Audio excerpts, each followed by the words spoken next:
Hello student, next example है a right circular cone of radius capital R. Right circular cone of radius capital R आणि त्याची height किती सांगितली? Height is 2r is placed on hemisphere. कशावर ठेवलं? Hemisphere of radius capital R and locate the center of mass of the combined mass from O. See here, या ठिकाणी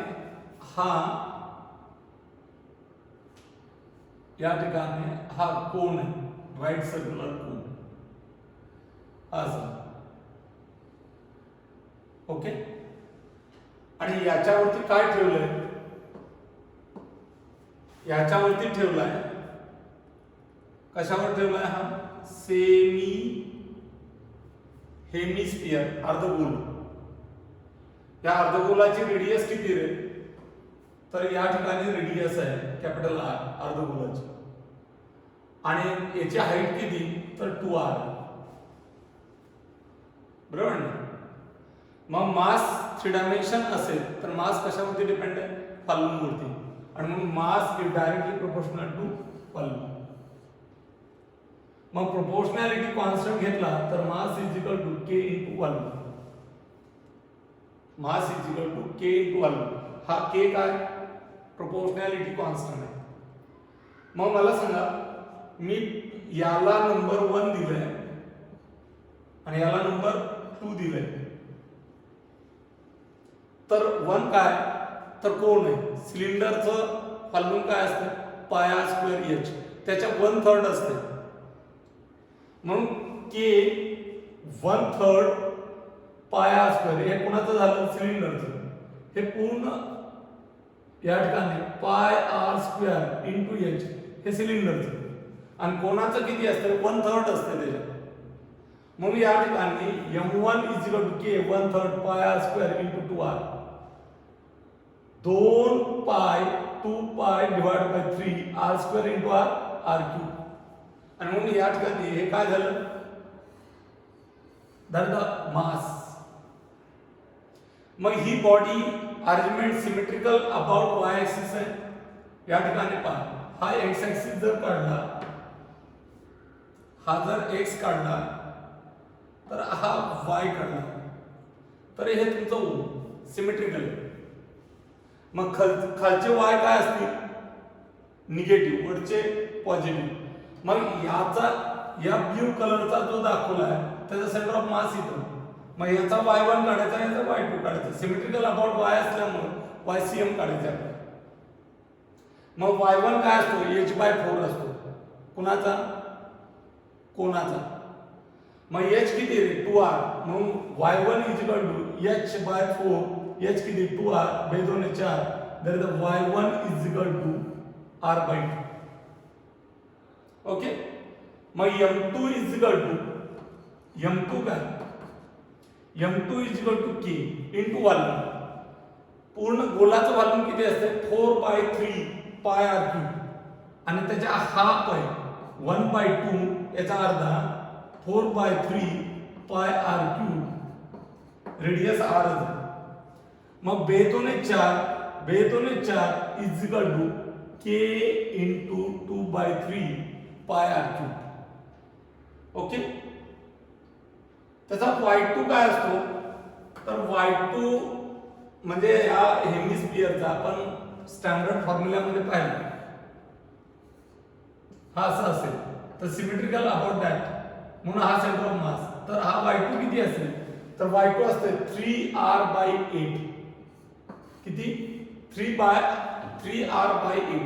मग मला सांगा, मी निगेटिव्ह का घेतलं रे?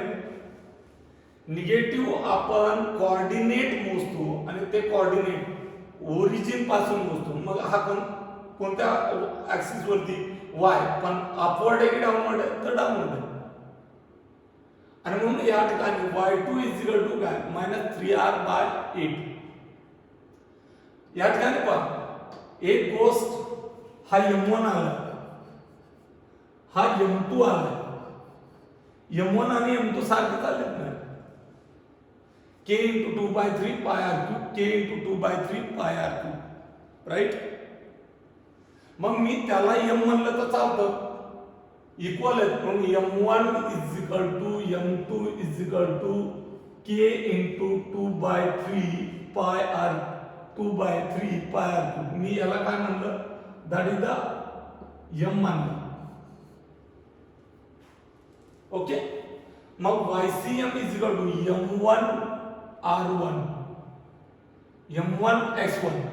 X1 किती, या ठिकाणी X1 किती, X1 म्हणजे Y1, आपण Y वरचे कोऑर्डिनेट घेतो.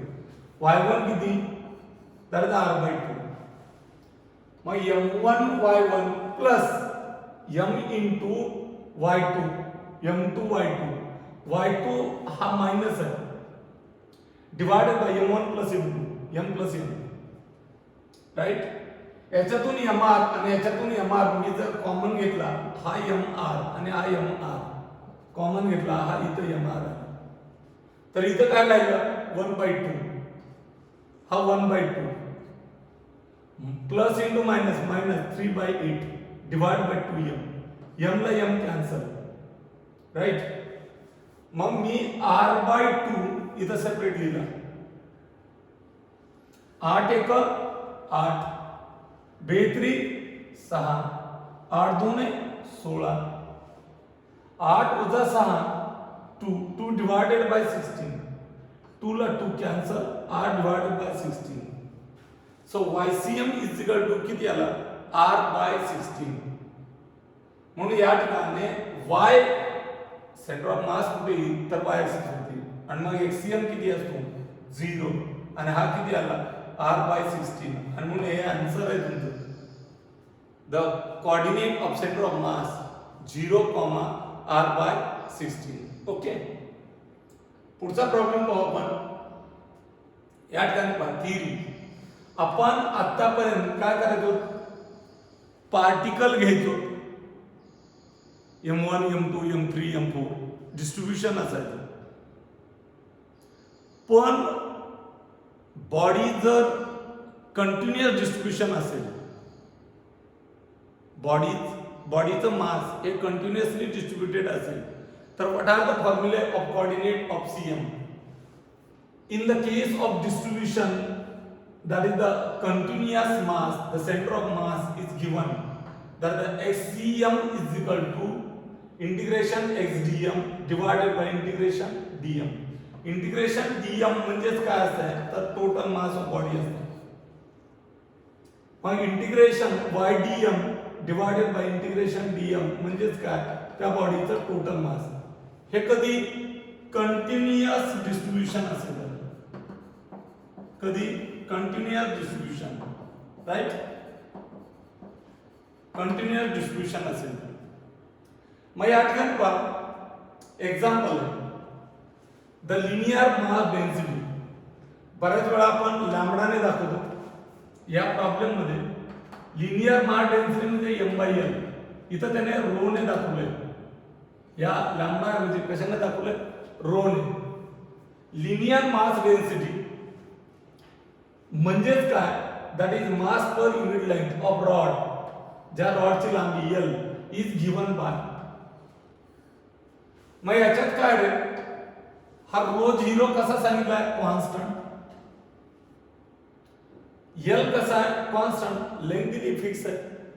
मग डेन्सिटी कशानुसार बदलते म्हणतो, x नुसार. मग डेन्सिटी व्हेरिएबल एक युनिफॉर्म आहे. मटेरियल बदलत जाते की कॉन्स्टंट आहे, तर बदलत जातं. कशानुसार, जसं तुम्ही x एवढ्या अंतरावरती जाता तसं या ठिकाणी ते बदलत जाईल. म्हणून density it is the variable. x is the distance from left end, त्या रॉडच्या डाव्या एंडकडून x चं अंतर मोजायचं. Find the total mass.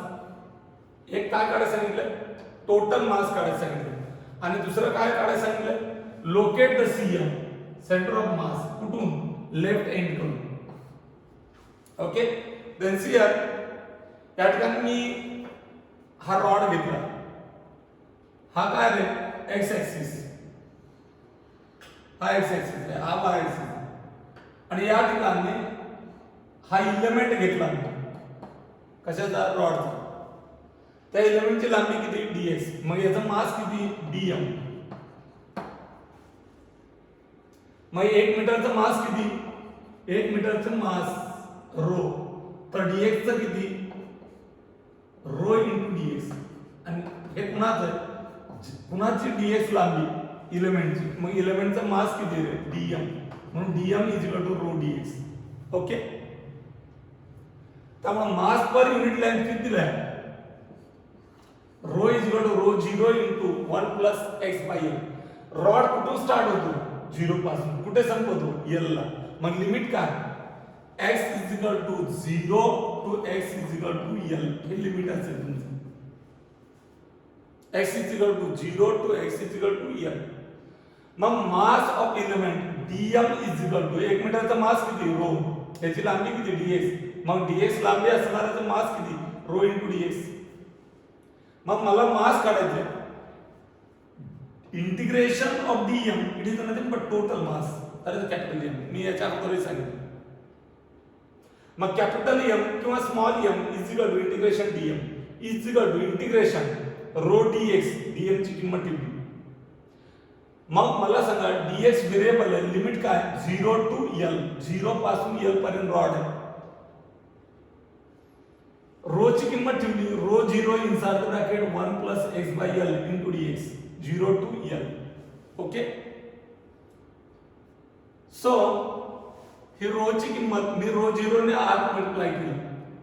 Row 0 ने आत मल्टिप्लाय केली. आणि या dx ने याला मल्टिप्लाय केलं आणि याला मल्टिप्लाय करून इंडिव्हिज्युअल इंटिग्रेशन काढलं.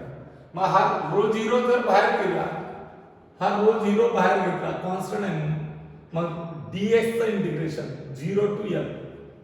हा रो 0 बाय l बाहेर आला तर हा x राहतो. हा x राहतो 0 टू l. समजताय ना? काय केलं मी? dx ने याला गुणलं, dx ने याला गुणलं. प्लस सेपरेट इंटिग्रेशन काढलं. इंटिग्रेशन सेपरेट काढताना कॉन्स्टंट बाहेर घेतला. रो 0 बाहेर गेला. रो 0 बाय l बाहेर आला. Limit 0 to l. का? तर रॉड 0 पासून स्टार्ट होतो l ला संपतो. मग मला सांगा dx चं इंटिग्रेशन काय? x. Lower limit 0 to upper limit l. x integration x dx काय नाही म्हणजे 1 असतं. x raise to n plus 1. n किती? 1 आहे. 1 प्लस 1 डिवाइडेड बाय 1 प्लस 1. काय आलं? x raise to 2 divide by 2. 0 to l. Okay. Upper limit ठेवलं, वजा करायचं 0 ठेवून. हा 2 बाहेर घेतला, हा इथं आला. रो 0 बाय l राहिला x square. l square minus 0. l minus 0 into rho 0. Rho 0 l plus rho 0 divide by 2l. हे जागची जागा. हे जागची जागा. l स्क्वेअर मायनस 0 तर ते l स्क्वेअर. Rho 0 l. हा रो 0 l. l ला l कॅन्सल. काय राहील? Rho 0 l by 2. म्हणून 2 1 2 2 ने 3 3 rho 0 l by 2 and it is nothing but the mass of that block in terms of constant. Okay. आता आपल्याला काय काढायचं? मास मिळालं टोटल. म्हणजे ही किंमत कुणाची? Integration dm is nothing but the m. That is 3 by 2 rho 0 l. आता आपल्याला काढायचं centre of mass. Centre of मासचा फॉर्म्युला सिमेट्रिकल अबाउट. रॉड आहे म्हणल्याच्या नंतर y कोऑर्डिनेट किती? 0. मग सेंटर ऑफ मास फक्त HCM काढायचं आहे तुम्हाला. आणि म्हणून या ठिकाणी HCM इज इक्वल टू काय? HCM is equal to integration HDM divide by integration dm. Integration lower limit 0 upper limit l 0 l right. 0 to l x जाग्यावर dm ची किंमत dm ची किंमत रो इंटू dx असते. बट रो काय असतो? दिलाय तुम्हाला rho 0 1 plus x bye l दिलाय इंटू dx. ही किंमत मी इथं वापरली. डिवाइड बाय इंटिग्रेशन dm म्हणजे टोटल मास जे की काढले हे it is the total mass. Integration dm means total mass आहे हे टोटल मास. ओके, या ठिकाणी पहा रो झिरो बाहेर घेतला मी, हा रो झिरो इथं आला. या x ने याला मल्टिप्लाय केलं, x into 1 x into x square divided by l बरोबर into dx divided by 3/2 rho zero l. हा रो झिरो कॅन्सल, हा रो झिरो आणि रो झिरो हा कॅन्सल केला. खाली राहिला 3/2 l. आता याचं इंटिग्रेशन dx ने मल्टिप्लाय केलं तर integration 0 to l x dx plus हा l जो खालचा आहे हा खाली घेतला इथे 1/l राहिला x square dx. हा 2 वरती जाईल उलटून 3l 2/3l. Okay, inside the bracket हा x चं इंटिग्रेशन काय आहे x square by 2 0 to l. हा l बाहेर आहे. x square चं इंटिग्रेशन x raised to 2 म्हणजे 2 plus 1 x raised to 3 divided by 3 0 to l 2/3l inside the bracket l ठेवला l square by 2 minus 0. मी इथं काय लिहिलं नाही अप्पर लिमिट लोअर लिमिट, कारण नंतरचं येणार आहे ते 0 येते plus 1/2 l cube by 3 minus 0 l cube by 3. मग मला सांगा या ठिकाणी l कॅन्सल, किती राहिले l square divided by 3. So 2/3 l square by 2 plus l square by 3. 3 एक 3 3l स्क्वेअर 2 एक 2 2l स्क्वेअर 2 6 दर 6. 2/3 हा जसाच तसा या ठिकाणी 2/3 l 3 आणि 2 5l square divided by 6. Okay, l ला l कॅन्सल 5 2 10 इधर राहिला l साहित्रिक 18 साहित्रिक 18 2 ने भाग दिला 2 5 10 99 18. So xcm is equal to 5/9 l. xcm is equal to 5/9, that is the l. तिसरा एग्जांपल आहे या ठिकाणी लोकेट द सेंटर ऑफ मास. काय म्हणतो तो locate the centre of mass of a ring. Locate the centre of mass of हे शब्द ring uniform semi circular wire किंवा सेमी सर्क्युलर वायर. ज्या सेमी सर्क्युलर वायरची रेडियस किती कॅपिटल आर कन्सिडर करा. ही वायर आहे अशी युनिफॉर्म आहे, तिची जाडी इथून तिथून सारखी. मला सांगा ही येलो कलरची जी दाखवली ती वायर आहे अर्धवर्तुळ. मग सिमेट्रिकल कुणाला असेल रे वायला की एक्सला तर वायला. मग वाय काढला मी आणि आपलं सांगतो लोवेस्ट पोझिशन मधून एक्स काढा. हा लोवेस्ट पोझिशन मधून एक्स काढणार, हा वाय काढणार. ओके, कन्सिडर करा मी एलिमेंट घेतला हा एलिमेंट घेतला. या एलिमेंटचं मास डीएम मानलो मी.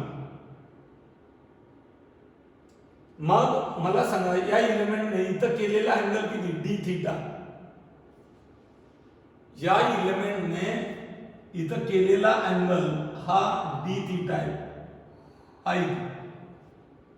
मग या एलिमेंटची लांबी किती तुम्ही डीएल माना. काय माना डीएल. मग एलिमेंटचं मास समजा याचं मास आहे डीएम हे इथं मानलं तर ओरिजिन पासून हा इथे हे अंतर किती कॅपिटल आर. मग त्याने केलेला अँगल एक्स ऍक्सिस थीटा घेतला. आता हे सेपरेट दिसते की नाही, पण छोटं आहे. मग छोटं जर मी डीएम मानलं, पॉइंट घेतला, तर ओरिजिन पासून हा किती अंतरावरती रेडियस आहे.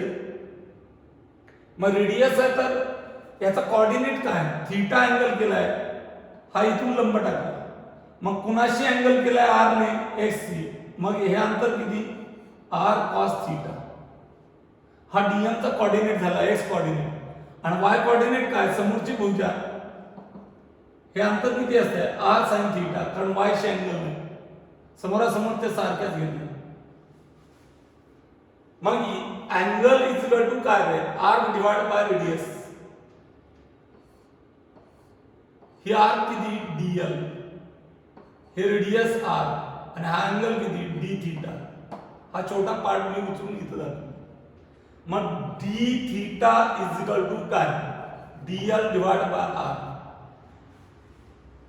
मला सांगा टोटल मास, टोटल लांबी किती रे, पाय आर. टोटल लांबी किती, पाय आर. कारण पूर्ण वर्तुळ असतं तर 2 पाय आर, अर्धवर्तुळ आहे तर पाय आर. त्याचा मास समजा मी एम मानलं, मास एम मानलं, तर 1 मीटरचा मास किती, एम बाय पाय आर. त्याला मी रो मानलं, 1 मीटरचा मास. जर मग मला सांगा 1 मीटरचा मास किती, रो, तर डीएल चा मास किती, dm is equal to rho into dl. मग हा आर इकडे घेतला तर मला डीएल काढता येतो. म्हणून या ठिकाणी D theta is equal to DL divide by R, तर DL is equal to R into D theta. तर डेन्सिटी इज इक्वल टू 1 मीटरचा मास, पायारचं मास एम, तर 1 मीटरचा मास किती, एम बाय पायार. याला म्हणतात linear density, it is denoted by rho, M divide by pi r. मग 1 मीटरचा मास जर रो असेल तर डीएल चं किती, rho into DL, it is the mass of element. Rho ची किंमत M divide by pi r, DL ची किंमत ही R into D theta. R ला R cancel, M divided by pi into D theta, it is the DM. We require to determine the coordinate, that is the YCM. Come, it is the symmetrical about y-axis. आणि म्हणून या ठिकाणी integration DM बरोबर काय, capital M मानलं होतं total mass मी M. मग YCM is equal to integration y dm divided by integration dm. हे म्हणजेच काय रे, दॅट द कॅपिटल एम. मग y ची किंमत किती, कुठे गेला, y ची किंमत किती, r sin थीटा. y ची किंमत किती आहे याची, r sin theta into dm किती, हा dm इथं आलाय तुमचा, m बाय पाय. म्हणून m बाय पाय इथं ठेवला, ही किंमत m ची, dm ची. y dm डिवायडेड बाय काय, कॅपिटल M. m ला m कॅन्सल, m ला m cancel, r divide by पाय बाहेर घेतला, आत काय राहिलं, sin theta d theta. Limit काय येते, रिंग कुठून सुरुवात होती, अँगल मी इथून केलं, रिंग इथून सुरुवात होती, अँगल किती 0, इथं आला अँगल किती 90, रिंग इथं संपली, अँगल किती पाय. मग इलेमेंट तुम्ही इथून इथपर्यंत, मग तुकडे छोटे तुकडे इथपर्यंत केले, तर इथून अँगल किती, तर 0 पासून पायला रिंग संपते. म्हणून या ठिकाणी लिमिट काय, 0 टू पाय साइन थीटा डी थीटा. मला सांगा इंटिग्रेशन म्हणजे काय, अँटी डेरिव्हेटिव्ह. साइन कुणाचा डेरिव्हेटिव्ह, कॉसचा नाही, कॉसचा डेरिव्हेटिव्ह मायनस साइन थीटा आहे. मग कॉसचा डेरिव्हेटिव्ह जर मायनस साइन थीटा असेल तर साइन थीटा कुणाचा डेरिव्हेटिव्ह आहे, मायनस कॉस थीटाचा. आणि म्हणून integration of sine theta is nothing but minus cos theta. Lower limit 0, upper limit पाय, हा मायनस बाहेर घेतला, minus r divide by pi cos of theta 0 to पाय is equal to minus r divide by pi, upper limit थीटाच्या ठिकाणी cos of pi minus lower limit cos of 0. Next line YCM is equal to minus r divide by pi, cos pi ची किंमत किती -1 मायनसला minus आणि cos 0 ची किंमत किती cos 0 ची किंमत 1 -1 -2 गुणाकार नाही बेरीजच negative -2 -r divided by pi into -2 divide -2 minus plus YCM is equal to 2r divided by pi आणि म्हणून मी तुम्हाला या सेमी सर्क्युलर रिंगची ही रिंग दिली तर याचा सेंटर ऑफ मास डायरेक्ट सांगितला होता हा सेंटर ऑफ मास हा y असेल बरोबर तर ओरिजिन पासूनचं हे YCM चं अंतर किती काय आलं आता प्रूव्ह केलं आपण 2r डिवाइड बाय पाय ओके मग आता मला समजा ही सेमी सर्क्युलर डिस्क असेल तर काय सेमी सर्क्युलर डिस्क असेल तर काय इथे किती रे 1 काय ना म्हणजे 1 मग या रिंगचा 2r डिवाइड बाय पाय तर डिस्कचा YCM काय येईल 2 + 2 into r डिवाइड बाय इथं 1 + 2 into r या फॉर्म्युल्यात मी पाठांतरासाठी सांगितलं हे 2 ऍड केले हे प्रूव्ह करणार आहेत आपण मग 2 + 2 किती that is 4r divide by 3 पाय किती 4r डिवाइड बाय 3 पाय आणि मग या ठिकाणी YCM for disc direct formula लक्षात ठेवताना 4r डिवाइडेड बाय 3 पाय आणि it is the formula okay याचाही प्रूफ आपण नंतर पाहणार आहे समजलंय वारंवार एक्सप्रेशन पाहत जा या ठिकाणी मी जास्त एक्सप्रेशन कव्हर होण्यासाठी रीडिंग केलं एक्सप्लेन केले okay we can stop here